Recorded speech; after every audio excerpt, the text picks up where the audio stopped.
Assalamualaikum warahmatullahi wabarakatuh. Selamat siang teman-teman semua. Semoga teman-teman semua selalu dalam keadaan sehat dan selalu bahagia tentunya. Amin. Pada kesempatan hari ini, kami dari kelompok 8 akan mempresentasikan materi mengenai Search Engine Optimization. 8 ini kami terdiri dari 5 orang. Yang pertama, Nia Ika Putri Devi, yang kedua Elvita Ihda, yang ketiga Arfiani, yang keempat saya sendiri Inayatul Muna, dan yang kelima Tiara Agusta. Untuk lebih jelasnya mengenai Search Engine Optimization itu apa, mari kita simak pemaparan dari teman-teman kelompok 8. Selamat menyaksikan. Yang pertama, masuk pada materi pengertian SEO dan cara kerjanya. Pertama ada SEO atau yang sering disebut dengan Search Engine Optimization. SEO merupakan tindakan atau praktik untuk mengoptimalkan website agar bisa muncul di halaman pertama pada mesin pencari. Nah, optimasi ini memungkinkan mesin pencari menilai apakah suatu website tersebut layak untuk ditampilkan di posisi teratas hasil pencarian atau tidak. Selanjutnya ada manfaat dari SEO. Apa sih manfaat dari SEO itu? Nah, dengan melakukan metode SEO ini mempunyai beberapa manfaat. Yang pertama, memberikan informasi yang relevan. Yang kedua, menjadikan mesin pencari sebagai sumber yang andal. Dan yang ketiga, mendatangkan lebih banyak traffic organik atau pengunjung yang datang ke website yang terbaik yang sudah ditampilkan. Yang selanjutnya ada tugas-tugas dari SEO. Nah, ada 3 tugas utama dalam cara kerja mesin pencari ini untuk setiap permintaan atau pencarian yang dikirimkan oleh pengunjung. Yang pertama itu ada crawling. Nah, proses ini terjadi pada tahap awal. Crawling akan mengumpulkan informasi dari seluruh website, dari satu halaman ke halaman lain, dan dari satu link ke link yang lain. Nah, kedua ada indexing. Nah, setelah mengumpulkan informasi, maka web crawler akan menyimpan di entry list atau index. Dan yang ketiga ada ranking. Nah, di sini hasil peringkat akan ditampilkan secara berurutan berdasarkan pada pencarian yang paling sesuai. Nah, selanjutnya cara kerja SEO. Bagaimana sih cara kerja SEO? Nah, di sini cara kerja SEO ada 2. Yang pertama dengan cara algoritma mesin pencari. Algoritma ini untuk menjamin kualitas pencarian, maka pencarian menggunakan seperangkat aturan atau yang sering disebut dengan algoritma ini. Nah, algoritma mesin pencari memastikan pengguna internet mendapatkan informasi yang relevan dari research atau sumber yang terpercaya. Nah, kadang Google menyebut algoritmanya dengan nama khusus.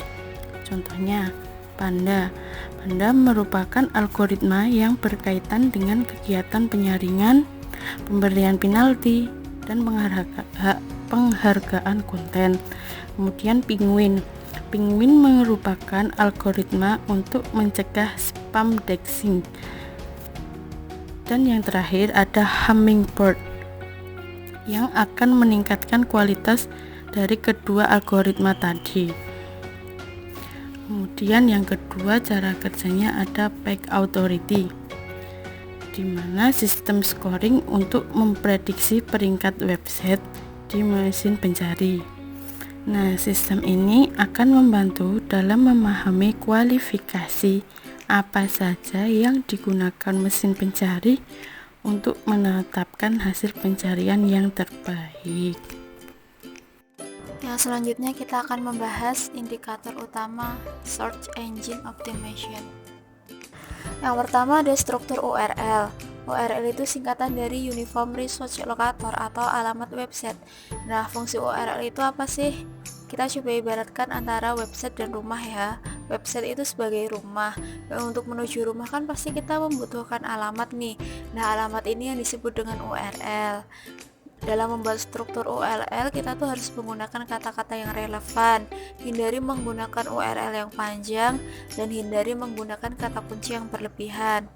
Kita harus membuat struktur direktori yang sederhana, gunakan struktur direktori yang mengatur konten dengan baik untuk mempermudah pengunjung, dan hindari membuat subdirektori yang bertingkat. Berikan satu versi URL untuk menjangkau dokumen, memberikan satu versi agar fokus untuk menggunakan dan mengacu pada satu URL dalam struktur dan pertautan internal. Nah, di samping itu ada contoh bagian-bagian dari URL yang disebut hostname itu yang seperti apa, yang disebut komersial domain itu yang seperti apa, yang disebut resource locator tuh seperti apa. Teman-teman bisa lihat sendiri ya. Yang kedua ada penggunaan SSL atau TLS. Sistem SSL atau TLS merupakan sistem keamanan yang dipakai sebuah website. Di samping URL kan biasanya ada logo gembok. Nah, itu artinya website yang kita akses itu aman. Website yang sudah menggunakan atau mengaktifkan SSL atau TLS biasanya diawali dengan HTTPS. Sedangkan jika masih HTTP berarti belum mengaktifkan sistem SSL atau TLS. Yang selanjutnya konten. Dalam website kita harus memiliki topik utama yang saling berhubungan. Misal kita punya blog traveling nih, paling nggak ada beberapa topik yang saling berkaitan seperti tempat wisata, kuliner, dan penginapan. Dalam membuat konten, kita mencoba tawarkan konten dan layanan yang berkualitas. Kita juga perlu memperhatikan tulisan teks yang mudah dibaca, topik teratur, konten yang unik, dan konten diutamakan untuk pengguna bukan mesin telusur. Kita juga memperhatikan tulis teks tautan yang baik, pilih teks yang deskriptif, tulis teks yang ringkas, format tautan agar mudah dilihat, pikirkan teks tautan untuk tautan internal juga.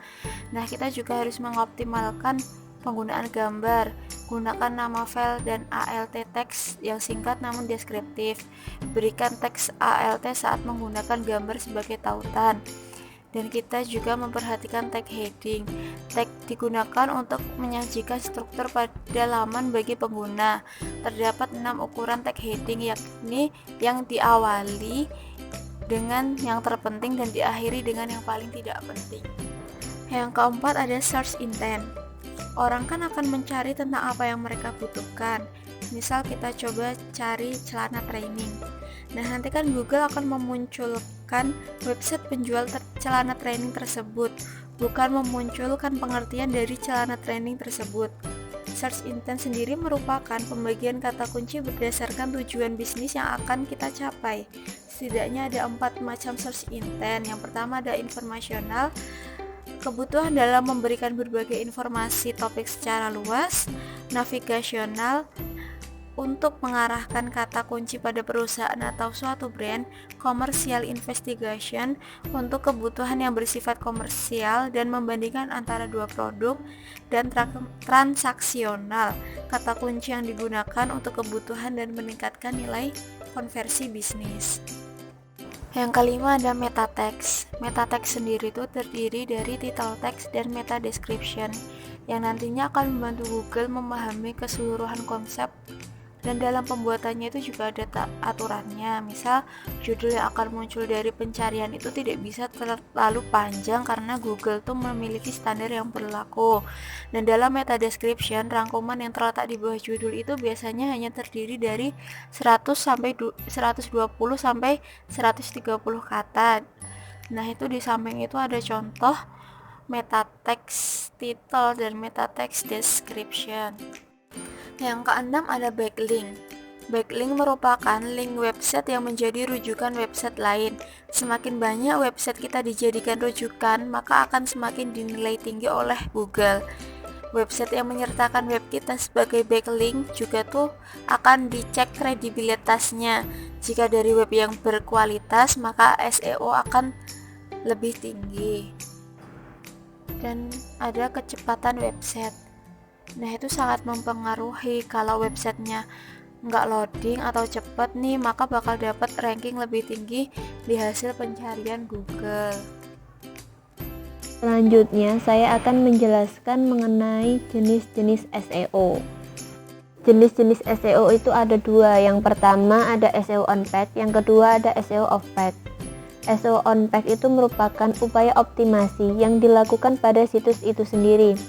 Secara sederhana diartikan sebagai langkah optimasi untuk meningkatkan kualitas website agar mudah dibaca dan dipahami. Selain itu juga bertujuan agar website tersebut itu mudah dicari dan menduduki pencarian halaman pertama. Karena ketika sebuah website itu menduduki pencarian halaman pertama, maka website tersebut itu akan banyak yang melihat, sehingga akan meningkatkan traffic website. Yang kedua ada SEO off page. Nah, SEO off page ini bertujuan untuk mengoptimasi website itu dari faktor-faktor eksternal. Kalau SEO on page tadi dari faktor internal, kalau SEO off page itu dari faktor luar. Contohnya itu bisa dari backlink dan share di media sosial. Selanjutnya, apa sih yang perlu dioptimasi pada SEO on page? Yang pertama itu ada judul situsnya. Dalam pembuatan judul, sebaiknya itu membuat judul yang semenarik mungkin, agar ketika orang itu melihat judulnya itu mereka sudah tertarik untuk membacanya. Mereka langsung tertarik untuk membaca website tersebut. Yang kedua itu ada deskripsi meta. Nah, deskripsi meta ini berfungsi untuk memberikan gambaran tentang isi situs, sehingga pengguna situs itu tahu ketika mereka ingin membuka website tersebut, mereka sudah tahu, oh nanti website tersebut itu isinya ini tentang ini. Nah, deskripsi meta ini maksimal itu hanya 160 karakter. Yang ketiga ada tema responsif. Nah, tema responsif ini adalah tema yang compatible dengan perangkat apapun. Maksudnya, jika dibuka menggunakan perangkat desktop, tablet, maupun perangkat mobile, website itu dapat berjalan dengan baik. Tidak loading itu tidak lama. Kemudian yang keempat ada sisipkan outbound link. Ketika membuat website, usahakan ada satu link ke website lain atau outbound lain. Namun ketika memilih outbound link itu tidak boleh asal-asalan. Pastikan website yang dijadikan rujukan itu punya reputasi yang baik. Nah, outbound link ini berfungsi untuk menunjukkan konten yang dibuat itu punya sumber yang terpercaya. Dengan link yang mengarah ke sumber rujukan yang sesuai, maka konten tersebut itu juga dianggap punya topik yang sama dengan website rujukan. Yang kelima ada URL. Buat URL yang sesuai dengan isi konten. Misalkan isinya tentang pemasaran global, maka dalam halaman URL-nya itu harus dicantumkan tentang tulisan pemasaran global. Yang keenam ada heading. Nah, heading ini tuh berfungsi untuk memecahkan artikel menjadi beberapa subbab. Dengan dipecahkan menjadi beberapa subbab tadi, maka akan memudahkan para pembaca untuk menemukan poin-poin penting yang mereka butuhkan. Selain itu, heading itu juga berfungsi untuk membantu Google memahami isi konten. Yang ketujuh, tambahkan gambar. Nah, dengan adanya gambar-gambar di konten itu juga bisa meningkatkan kualitas SEO on page. Tetapi ada beberapa hal yang perlu diperhatikan dalam menambahkan gambar. Yang pertama itu, pastikan ukuran gambar tidak terlalu besar, karena ukuran gambar yang terlalu besar itu hanya akan memperlambat loading website. Yang kedua, berikan nama file sesuai fokus kata kunci yang ditargetkan agar gambar tersebut itu bisa muncul di halaman pencarian gambar. Yang ketiga, ubah alternatif teks sesuai dengan fokus kunci untuk membantu Google mengidentifikasi topik yang dibahas di dalam website. Ini kita akan membahas apa saja sih dalam SEO of text itu yang perlu dioptimasi. Yang pertama, itu link building. Link building ini merupakan faktor terpenting dari SEO of text karena Google menggunakan algoritma bernama PageRank. Nah, PageRank adalah algoritma yang menilai kuantitas dan kualitas backlink yang ada di sebuah website. Jadi, semakin banyak backlink yang berkualitas, maka akan memperkuat SEO of text pada website. Nah, ada beberapa faktor dalam melakukan link building. Yang pertama, faktor tag authority dan domain authority. Yang kedua, faktor do follow dan no follow. Yang ketiga, ada faktor anchor. Yang keempat, ada faktor relevansi. Dan yang kelima, ada faktor traffic. Selanjutnya, yang kedua yang perlu dioptimasi yaitu review. Review ini kan merupakan faktor dari luar. Review ini mempunyai pengaruh yang cukup penting untuk meningkatkan SEO of text. Karena semakin positif review yang diberikan, maka semakin besar pula perannya untuk meningkatkan SEO of text pada website. Tapi terkadang tuh pengguna sering malas memberikan reviewnya. Nah, untuk mengatasi hal tersebut bisa dilakukan seperti memberikan giveaway sehingga pengguna itu termotivasi untuk mereview website. Yang ketiga, ada share di media sosial. Share di media sosial ini merupakan salah satu faktor penting pada SEO of text karena semakin banyak yang membagikan konten di media sosial, semakin banyak yang membagikan website kita di media sosial, maka semakin besar pula kemungkinan orang-orang itu untuk menjangkau website. Dengan begitu, potensi website kita untuk dibicarakan, dibagikan kembali, atau sebagai bahan rujukan itu semakin besar sehingga akan meningkatkan traffic website kita. Setelah pembahasan sebelumnya mengenai pengertian, kemudian cara kerja, kemudian indikator utama, hingga jenis-jenis dari SEO, yang selanjutnya ini kita membahas mengapa SEO penting untuk website. Jadi begini teman-teman, saat ini SEO ini bukan menjadi pilihan lagi, melainkan sebuah kewajiban untuk semua website. Mengapa langkah optimasi itu penting? Kemudian apa sih sebenarnya manfaatnya untuk website itu seperti apa? Mari kita simak di slide selanjutnya. SEO penting untuk website karena ada beberapa hal. Yang pertama ini adalah mesin pencari adalah sumber informasi. Kemudian yang kedua, traffic didominasi konten di halaman pertama. Dan yang ketiga adalah kata kunci atau keyword. Untuk lebih jelasnya, kita akan simak satu persatu di slide selanjutnya. Mesin pencari adalah sumber informasi. Di sini maksudnya adalah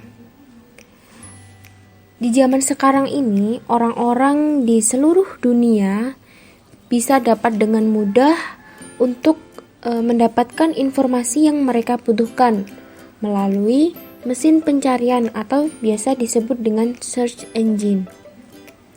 Di Indonesia sendiri, 90% pengguna internet itu sudah terbiasa menggunakan mesin pencarian seperti Google untuk mencari banyak informasi, misalnya tentang kesehatan, tentang berita, politik, ekonomi, dan masih banyak lagi. Dengan adanya optimasi SEO ini, sangat memungkinkan bahwa sebuah website ini akan mendapatkan traffic pengunjung yang besar dari sebuah mesin pencarian. Pentingnya SEO untuk website yang kedua ini adalah meningkatkan traffic website. Di sini munculnya di halaman pertama pencarian Google ini akan meningkatkan pengunjung yang datang menuju website. Jadi gini teman-teman, bisa muncul di hasil pencarian Google saja itu sebenarnya tidak cukup ya. Apalagi ketika website itu adalah website bisnis. Jadi jika konten yang kita bikin di website itu muncul di halaman kedua, ketiga, atau bahkan seterusnya, itu kemungkinan untuk mendapatkan traffic itu kesempatannya lebih kecil, bahkan bisa dibilang sangat kecil. Dengan SEO, website kita itu nanti akan muncul di halaman pertama pencarian Google. Jadi akan pengunjung atau calon pengunjung itu akan mengetahui website kita ketika itu muncul di halaman pertama. Contohnya gini teman-teman, ketika kita mengetikkan sesuatu di Google, misalnya cara melakukan diet yang sehat, misalnya gitu. Setelah kita klik enter, itu nanti akan muncul beberapa halaman website. Kita pasti akan memilih di halaman yang pertama. Nah, itu tadi. Jadi dengan SEO ini nanti sebuah website itu akan lebih sering atau lebih banyak dikunjungi oleh pengunjung-pengunjung yang ingin tahu tentang informasi di website tersebut. Apalagi ketika itu berada di halaman pertama. Kemudian yang ketiga, mengapa SEO ini penting untuk website adalah keyword atau kata kunci. Dengan penerapan optimasi SEO ini, website itu bisa lebih mudah ditemukan dari berbagai kata kunci atau keyword. Sebuah website nantinya itu bisa menjangkau lebih banyak audiens menggunakan berbagai macam kata kunci yang masih berhubungan dengan topik utama yang dibahas di website tersebut. Misalnya gini teman-teman, saya punya website. Di website saya ini topik yang saya bahas itu mengenai teknologi. Ada banyak kata kunci atau keyword yang nantinya berkaitan dengan teknologi seperti yang saya targetkan. Jadi semisal ada orang yang mencari informasi mengenai gadget, internet, tutorial website, dan yang lainnya, itu mereka kemungkinan bisa saja akan tergiring untuk menuju website saya. Karena apa? Karena di website saya itu membahas mengenai teknologi, yang mana teknologi ini adalah satu topik yang masih berkaitan dengan apa yang orang-orang cari, yaitu tadi misalnya gadget, misalnya mengenai internet dan lain-lain. Jadi gunanya kata kunci di sini itu akan lebih memudahkan atau semakin mudah untuk ditemukan, dan website kita itu nanti akan dikenal lebih banyak orang gitu teman-teman. Pada penjelasan sebelumnya kan telah dibahas mengenai mengapa SEO itu penting untuk website, yaitu terdapat 3 poin. Yang pertama itu mesin pencari adalah sumber informasi, yang kedua trafik didominasi konten di halaman pertama, dan yang ketiga itu kata kunci atau keywords. Nah, selanjutnya saya akan melanjutkan mengenai apa sih pentingnya SEO untuk website, dan sekaligus akan membahas mengenai strategi SEO untuk meningkatkan jumlah pengunjung website. Di sini kami menambahkan 6 poin pentingnya SEO untuk website. Yang pertama, membangun brand awareness. Yang kedua, kredibilitas meningkat. Yang ketiga, traffic organik lebih mudah dikonversi. Yang keempat, pengunjung berkualitas. Yang kelima, user experience lebih baik. Dan yang keenam, investasi jangka panjang. Yang pertama, membangun brand awareness. Jadi banyak orang ketika ingin membeli sesuatu pasti dicek dulu reviewnya, apakah review tersebut bagus atau enggak. Nah, kalau review tersebut bagus, itu bisa menjadi pertimbangan untuk membeli produk tersebut. Dan biasanya review itu lebih dipercaya daripada iklan yang beredar di media. Berdasarkan survei, 88% konsumen melakukan riset online terlebih dahulu sebelum melakukan pembelian suatu barang. Saat orang mencari brand di Google, tentu saja kita ingin brand kita ini muncul yang paling atas di halaman pertama dan urutan pertama. Jadi bayangkan kalau orang mencari brand kita tetapi yang muncul di ranking pertama Google adalah brand kompetitor. Pasti kita kan nggak mau ya. Jadi kita kehilangan potensi pelanggan, bukan hanya kehilangan potensi pelanggan tetapi juga kredibilitas secara online tersebut. Jadi keadaan ini menuntut bisnis kita memiliki brand awareness yang baik secara online, sehingga bisnis dapat selalu ditemukan secara online. Semakin sering website kita ini muncul di Google, maka semakin banyak orang ini mengetahui website kita. Apalagi hampir semua orang ini kan melakukan riset online melalui Google. Dengan begitu, orang-orang akan lebih mengenal dan familiar terhadap bisnis kita. Jadi, hasilnya brand awareness bisnis kita pun akan meningkat. Yang kedua, kredibilitas meningkat. Semakin mudah website kita ditemukan di mesin pencari, maka kredibilitas website kita otomatis akan meningkat. Dengan optimasi SEO, berarti kita telah membuat website bisnis online kita lebih kredibel, sebab dalam optimasinya, website akan memiliki kualitas yang lebih baik, mulai dari konten yang berkualitas, desain yang responsif dan intuitif, performa website yang lebih baik, dan lain sebagainya. Nah, dengan memiliki website yang berkualitas, maka pengunjung website kita akan lebih percaya dengan bisnis yang kita jalani. Yang ketiga, trafik organik lebih mudah dikonversi. Jika tujuan SEO kita adalah berbisnis, trafik organik yang datang dari SEO adalah trafik yang sudah tertarget. Artinya, orang yang datang ke website kita adalah orang yang membutuhkan barang dan jasa yang kita miliki. Untuk itu, kita bisa menambahkan call to action untuk mendapatkan konversi penjualan dari pengunjung website. Pengunjung yang datang secara organik cenderung lebih mudah dikonversi menjadi pelanggan. Berdasarkan data yang diperoleh, trafik organik 10 kali lebih mudah dikonversi dibandingkan trafik dari media sosial. Yang keempat, pengunjung berkualitas.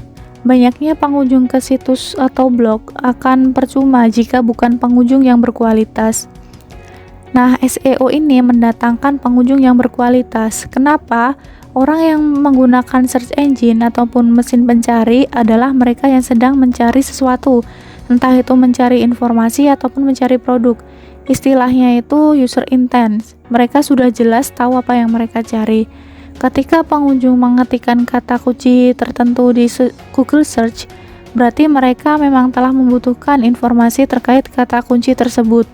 Berbeda dengan pengunjung dari Facebook ataupun sosial media yang sifatnya hanya sedang menghabiskan waktu luang. Jadi pengunjung dari media sosial akan lebih sulit dikonversi menjadi penjualan. Jika website kita ini muncul di halaman pertama Google, kemungkinan pengguna klik website kita akan semakin besar. Terlebih bisnis kita ini relevan dengan kata kunci yang diketikkan tersebut.